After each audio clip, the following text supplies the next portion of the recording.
त्या भेटीवर सुरेश धस यांची पहिली प्रतिक्रिया. सुरेश धस यांनी धनंजय मुंडे यांच्यासोबत झालेल्या भेटीबाबत स्पष्टीकरण दिलंय.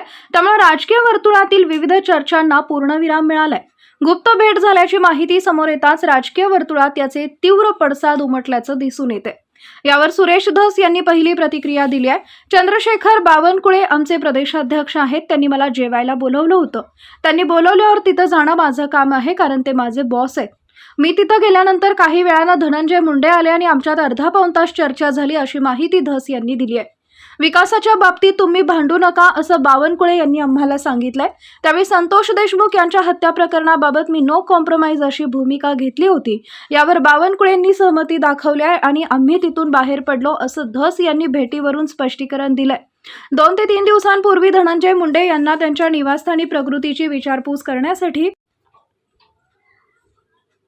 भेटायला गेलो होतो. मी लपून गेलो नव्हतो. त्यावेळी देखील संतोष देशमुख हत्या प्रकरणाबाबत मी नो कॉम्प्रोमाइज असंच सांगितलं होतं. जर तुमची तब्येत ठीक नसेल तर पुन्हा एकदा रुग्णालयात जा, असा सल्ला मी दिलाय, असंही धस यांनी सांगितलंय.